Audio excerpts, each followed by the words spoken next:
बाग फदक इस्लाम का एक ऐसा कंट्रोवर्शियल वाकया है जिसमें हाँ इस्लाम जी दोस्तों, तो बिल्कुल आपने ठीक सुना। और आज हम लेकर आपके लिए एक सच्ची हकीकत और एक सच पर बनाया हुआ खूबसूरत वीडियो। आप भी देखें और हम भी देख रहे हैं, और फैसला आप करना कि सच पर सैयदा थी या हज़रत उमर थे। बाग फदक इस्लाम का एक ऐसा कंट्रोवर्शियल वाकया है जिसमें इस्लाम की दो बड़ी पर्सनालिटीज हजरत अबू बकर और हजरत फातिमा अलैहिस्सलाम के दरमियान इख्तिलाफ हुआ, जिसने आज तक उम्मत में दरार डाल रखी है। लेकिन आखिर ये वाकया क्या है, और सबसे इम्पोर्टेंट बात ये कि इसमें हक पर कौन था, हजरत अबू बकर या सैयदा फातिमा। मैंने इस टॉपिक पर घंटों तक रिसर्च की और शिया और सुन्नी दोनों किताबों को स्टडी किया, और जो कुछ मुझे पता चला है वही मैं आपको बताने वाला हूं। तो चलें जानते हैं।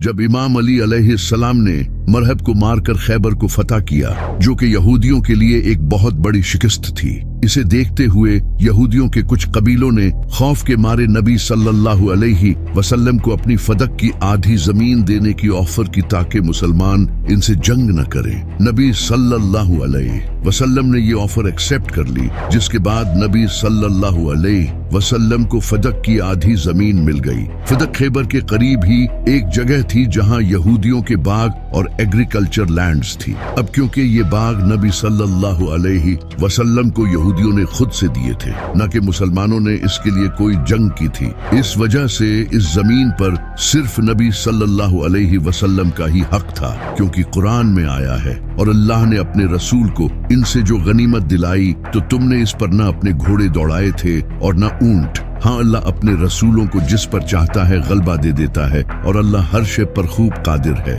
इस वजह से इस सारी जमीन पर नबी सल्लल्लाहु अलैहि वसल्लम का ही हक था। लेकिन जब नबी सल्लल्लाहु अलैहि वसल्लम का विसाल हुआ और आपकी वफात के बाद हजरत अबू बकर रज़ियल्लाहु तआला अन्हु पहले खलीफा बने, तो सैयदा फातिमा अलैहिस्सलाम इनके पास आई और इनसे विरासत के तौर पर ये प्रॉपर्टी वापस मांगी। लेकिन हजरत अबू बकर रज़ियल्लाहु तआला अन्हु ने कहा कि नबी सल्लल्लाहु अलैहि वसल्लम ने फरमाया था कि हम नबियों की कोई विरासत नहीं होती, हम जो भी छोड़कर जाते हैं वो सदका होता है, यानी कि वो गरीबों में तकसीम किया जाता है। इस पर सैयदा फातिमा अलैहिस्सलाम को बहुत गुस्सा आया और वो अपनी वफात तक हजरत अबू बकर से नाराज रही, यहाँ तक कि इमाम अली अलैहिस्सलाम ने भी इनकी वफात की खबर हजरत अबू बकर और हजरत उमर को नहीं दी और इन्हें रात के अंधेरे में दफन किया। फिर जब हजरत अबू बकर रज़ियल्लाहु तआला अन्हु की वफात के बाद हजरत उमर रज़ियल्लाहु तआला अन्हु खलीफा बने, तो इमाम अली अलैहिस्सलाम और हजरत अब्बास रज़ियल्लाहु तआला अन्हु जो नबी सल्लल्लाहु अलैहि वसल्लम के चचा थे, हजरत उमर रज़ियल्लाहु तआला अन्हु के पास आए और इनसे फिर ये प्रॉपर्टी मांगी। लेकिन हजरत उमर ने भी इन्हें ये बाग देने से मना कर दिया और इस प्रॉपर्टी को अपने ही अंडर रखा। फिर जब हजरत उमर की वफात हुई तो अगले खलीफा हजरत उस्मान बने। हजरत उस्मान ने अपने दौरे खिलाफत में ये प्रॉपर्टी अपने कजन मरवान को दे दी। इसके बाद जब इमाम अली अलैहिस्सलाम खलीफा बने तो आपने अपने दौरे खिलाफत में ये प्रॉपर्टी वापस नहीं ली, क्योंकि उस वक्त इमाम अली अलैहिस्सलाम के सामने बहुत बड़ी मुश्किलें आ चुकी थी, जैसे कि हजरत आयशा, मुआविया और ख्वारिज। इमाम अली अलैहिस्सलाम अपनी खिलाफत के 4 साल इन्हीं से लड़ते रहे, और वैसे भी इमाम अली अलैहिस्सलाम ने फदक इसलिए वापस नहीं लिया ताकि कई लोग आपके खिलाफ ना हो जाएं, क्योंकि इससे पहले ये फदक हजरत अबू बकर, हजरत उमर और हजरत उस्मान के दौरे खिलाफत में हुकूमत के अंडर था, और अगर इमाम अली अलैहिस्सलाम इसे वापस ले लेते तो लोग आप पर इल्जाम लगाते और इससे एक और बड़ा फितना खड़ा हो सकता था, क्योंकि उस वक्त लोग तो वैसे ही इमाम अली अलैहिस्सलाम के खिलाफ थे। इमाम अली अलैहिस्सलाम के बाद इमाम हसन अलैहिस्सलाम खलीफा बने, लेकिन उन्होंने भी फदक वापस नहीं लिया, क्योंकि इनकी खिलाफत सिर्फ 6 महीनों तक रही, और वो भी हुकूमत को स्टेबल करने में ही मसरूफ रहे, क्योंकि मुआविया गद्दार जो सामने खड़ा था। इमाम हसन अलैहिस्सलाम की खिलाफत के बाद से लेकर हजरत उमर बिन अब्दुल अजीज के खलीफा बनने तक ये फदक की प्रॉपर्टी बनो उमैया के अंडर रही और उन्होंने इसका बहुत खूब फायदा उठाया। लेकिन हजरत उमर बिन अब्दुल अजीज ने खलीफा बनते ही ये प्रॉपर्टी हजरत फातिमा अलैहिस्सलाम की औलाद के हवाले कर दी। लेकिन हजरत उमर बिन अब्दुल अजीज की वफात के बाद ये प्रॉपर्टी दोबारा बनो उमैया के अंडर आ गई। लेकिन अब सबसे बड़ा सवाल ये पैदा होता है कि इस इश्यू में हक पर कौन था, सैयदा फातिमा अलैहिस्सलाम या फिर हजरत अबू बकर। अब इस पर शिया और सुन्नी दोनों की किताबों में बहुत सी चीजें लिखी गई हैं, लेकिन अब हम इन दोनों को छोड़कर न्यूट्रल होकर देखेंगे कि रियलिटी क्या थी। कुछ मौलवी कहते हैं कि हजरत अबू बकर सही थे क्योंकि अनबिया की कोई मिरास नहीं होती। लेकिन अगर ऐसा है तो सैयदा फातिमा अलैहिस्सलाम को जब हजरत अबू बकर ने ये हदीस सुनाई तो वो इस बात पर नाराज क्यों हुई? इन्हें तो चाहिए था कि वो ये हदीस सुनकर इनकी बात मान लेती। लेकिन इस हदीस में साफ अल्फाज हैं कि हजरत आयशा ने फरमाया है कि सैयदा फातिमा अलैहिस्सलाम अपनी वफात तक हजरत अबू बकर से नाराज रही, जिस पर कुछ जाहिल मौलवी सैयदा फातिमा अलैहिस्सलाम पर इल्जाम लगाते हैं कि उन्हें ये हदीस पता नहीं थी। यानी कि वो ये कहना चाहते हैं कि नबी सल्लल्लाहु अलैहि वसल्लम ने अपनी तरबियत में कमी छोड़ दी थी कि जो हदीस सहाबा को पता है वो नबी सल्लल्लाहु अलैहि वसल्लम की औलाद को नहीं पता। और वो औलाद जिसके बारे में नबी सल्लल्लाहु अलैहि वसल्लम ने फरमाया था कि फातिमा मेरे जिगर का टुकड़ा है, जिसने इसे तकलीफ दी उसने मुझे तकलीफ दी। फातिमा जन्नती औरतों की सरदार है। ये लोग सैयदा फातिमा अलैहिस्सलाम पर नहीं बल्कि नबी सल्लल्लाहु अलैहि वसल्लम पर इल्जाम लगा रहे हैं। ये नबी सल्लल्लाहु अलैहि वसल्लम की तौहीन है कि एक बात नबी सल्लल्लाहु अलैहि वसल्लम के सहाबा को मालूम है और वो आपकी औलाद को मालूम नहीं। सिर्फ सैयदा फातिमा अलैहिस्सलाम ही नहीं बल्कि नबी सल्लल्लाहु अलैहि वसल्लम की बीवियों ने भी आप सल्लल्लाहु अलैहि वसल्लम की वफात के बाद हजरत अबू बकर रजी अल्लाह तआला अन्हु से आप सल्लल्लाहु अलैहि वसल्लम की विरासत में से हिस्सा मांगा था।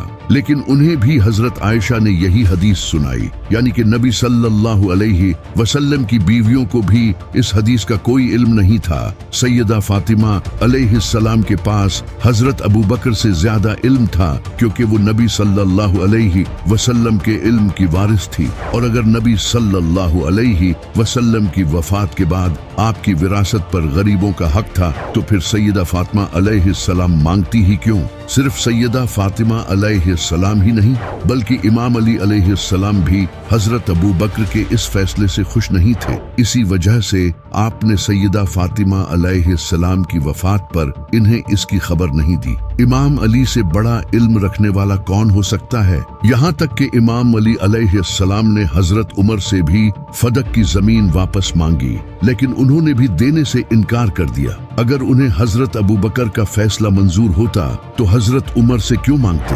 और हजरत अबू बकर की इस हदीस के मुताबिक अनबिया की विरासत इनकी वफात के बाद गरीबों और मुस्किनों में बांट दी जाती है। लेकिन अगर कोई नबी वफात पाता है तो उसकी विरासत तकसीम किसे करनी चाहिए? ऑफ कोर्स उसकी औलाद को, क्योंकि नबी की औलाद ही तो उसका सक्सेसर होती है। जैसा कि हजरत याकूब अलैहिस्सलाम के सक्सेसर हजरत यूसुफ अलैहिस्सलाम थे, हजरत इब्राहिम अलैहिस्सलाम के सक्सेसर हजरत इस्माइल अलैहिस्सलाम थे और हजरत दाऊद अलैहिस्सलाम के सक्सेसर हजरत सुलेमान अलैहिस्सलाम थे। इस हदीस के मुताबिक भी हजरत अबू बकर को ये प्रॉपर्टी सैयदा फातिमा अलैहिस्सलाम के हवाले कर देनी चाहिए थी।